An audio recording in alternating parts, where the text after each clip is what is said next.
Good Good morning, morning. good afternoon, good evening, wherever you are in the world. Welcome to the Stardust Show, powered by Radio World. I have the privilege today to bring back a very dear friend of mine who was perhaps already in your life, but who would like to be in your life because Philip Chan got so much to offer and share.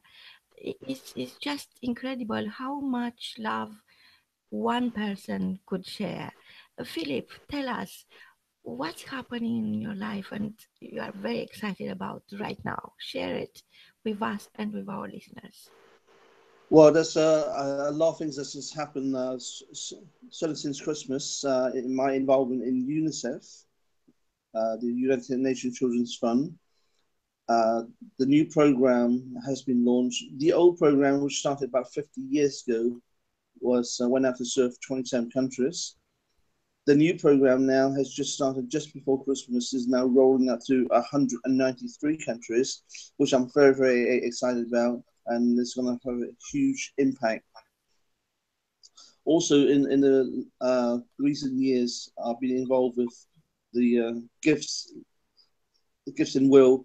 Then that's to fund a worldwide project to cope with all the emergencies in the world.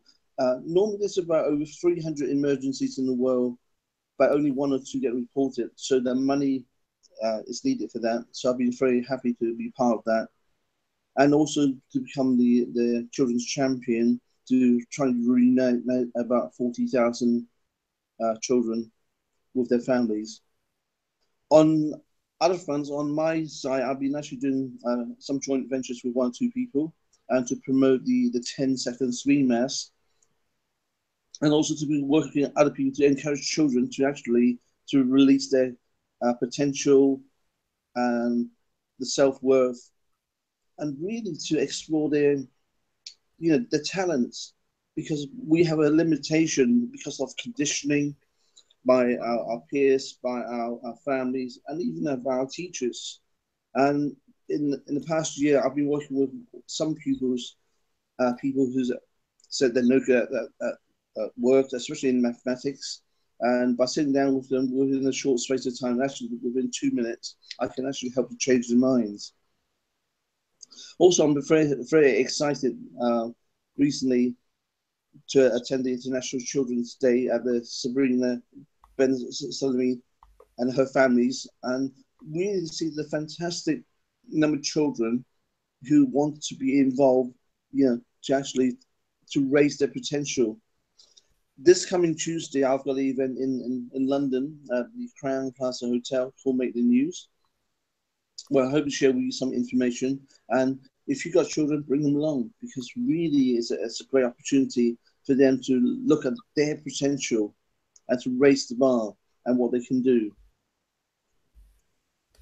In a television interview in February time, I was on Sky TV. I was asked, with all the problems in the world, especially so many children refugees, is there no hope? We've got a generation of children who has not been educated. Is there any hope at all? My answer to that is very simple. I can't speak for everything, but within my area of mathematics, if I can share my 10-second speed math techniques with them, then perhaps that will make a difference. And if I can train up enough teachers, I've already told UNICEF, if they can get me out there to refugees camp, I will go. Um, because if I can actually train up some of the people there, I would love to do so. Also within the UK, I mean, one of the things I would love to do is share with parents and their children how to actually, you know, have the experience of the 10-second speed mass, because I can show you within an hour how all your preconception is blown away. The reason is that if I look at my past experience at school, I was bottom in every single subject, including mathematics. So my self-belief, confidence at that time was so low. And then I got annoyed with myself. Then I started doing the investigation and discovered all these fantastic methods. Also, I was very lucky enough to come across one or two teachers who were very encouraging to me. In fact, in my third book, I've actually dedicated uh, my third book to three of my old maths teachers because without their encouragement, I would never be where I am today. So that's Marina at the moment. That's the state of play. I know, Philip, you've been constantly battling with your health. You've been told by professional um, doctors, by people who took care of your medical condition, that you are disabled, and yet look at you. You are so active. You are ready to help. You go places, and people looking at you, they don't even consider that is something wrong with your health. So tell me, how do you turn what doctors consider to be a disabled person into disabled person? Actually, I wrote a book about you, and we are launching the book on the 2nd of October 2017 at the Stardust Awards, Thank you. because Well, I Marina, I think people need to know from yourself, how do you turn a disabled person into this able person? yes, that's a great question. In fact, obviously, when I first discovered I had a tumor, and then obviously then they lost my paperwork for 2 years, and eventually when they operated on me, they discovered the tumor gone into my nerves and had to cut some of the nerves out. Hence, that made me disabled. Obviously, I was feeling very sorry for myself for a while. But it comes to one point, you either uh, accept the situation and get worse, or you fight it. And so I chose the latter because obviously I think the driving force is just the grandchildren. Because if I just lay down and die, then that's not much of an example for my grandchildren. So I think the motivation was then to show my grandchildren, okay, I may be in this situation, but at least I'm going to have a go at fighting this. Whilst I'm in pain 24 hours a day, and there's a catch-22 situation. When you're in pain, you basically don't want to move, but yet if you don't do that, then it's just going to get worse. So, given the scenario, I decided to actually form their program to start working on my muscles. Or actually, I'm putting on my right leg because that's the one that's affected, to start to combat this. Also, I'm very lucky to have a few friends who've been helping me with different techniques of breathing. And my friend Paul in Luton, who's been helping me with some work on my muscles as well. So I'm very grateful to them as well. I think the mindset is really you gotta make a decision. You got two ways to go. You either live or die. So the easy route is to do nothing and just get worse, or you fight it and actually do the best you can. So that's the route I have taken. So as I said, rather than being a disabled person, DIS, I wanted to show my grandchildren, I am this THIS able person, to take away their excuse. So I think that the biggest driving force is that motivation to be an example to my grandchildren. So, what motivates you the most is your legacy, is the fact that you inspire other people, especially young, very young children, like your grandchildren, which I met one of them, Chloe, and Yes. you can't help it. You can see the Philip Chan genes working, the emotional intelligence is there already. And I heard that she's writing a book. Yes, she is. She's writing a book called Friendship. Yeah, friend. Then there was HSHIP. Like a boat, So like a ship. like boat, because Yeah. her thinking is also if you get on a boat, you're all moving in the same direction.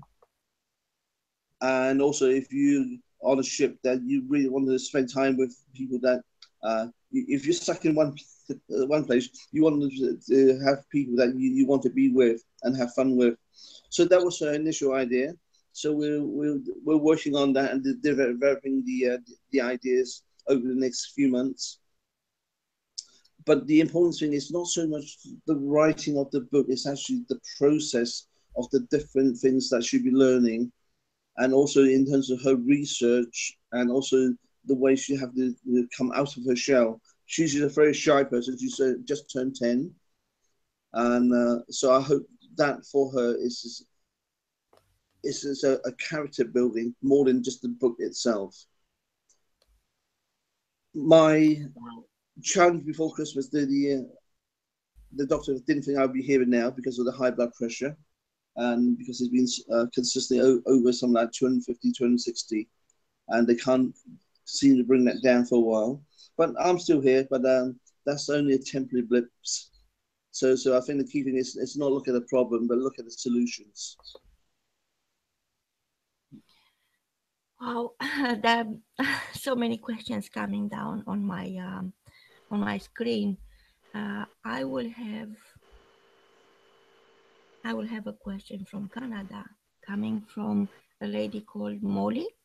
I don't know if you know her. I won't be surprised. You have millions of people around the world that you are in touch with. So she is asking, uh, what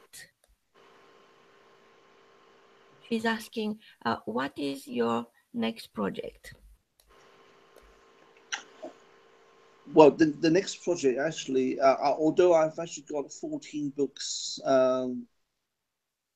waiting to be written, I'm actually putting them on hold because there's a number of my friends who have a fantastic message to share as to help them to write their books and actually to really connect them with you, Marina, so they can actually share their story uh, on Radio Works Well. So then the rest of the world can actually share their experience, the trials they have, and how they have overcome that.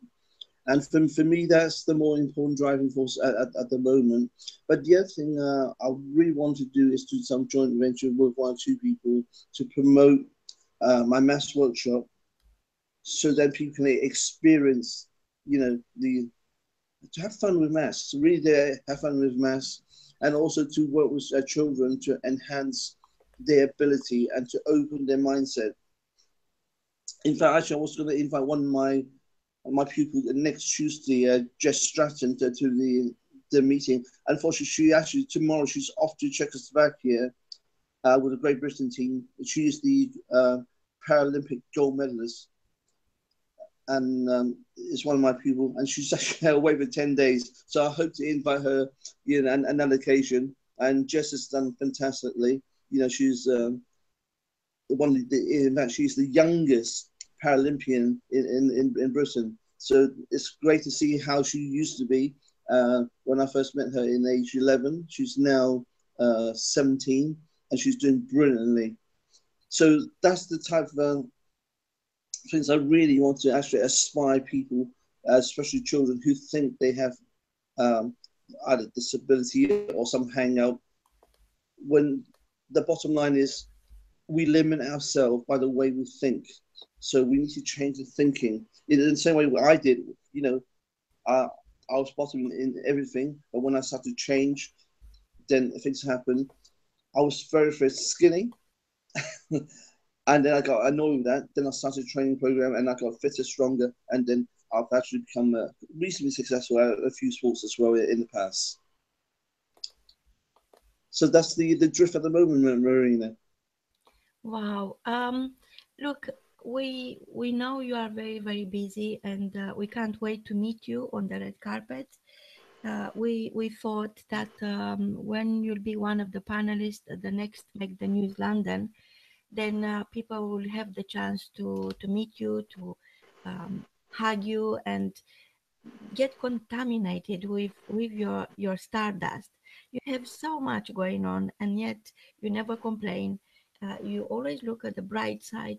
For you, the glass is always half full, and there is a lot more to what you just shared. So if you want to hear more, if you want to meet the man in real life on the red carpet, please join us Tuesday, 18th of July at 6:30 for a red carpet event for a gala of stardust and inspiration. From both of us until Tuesday is goodbye.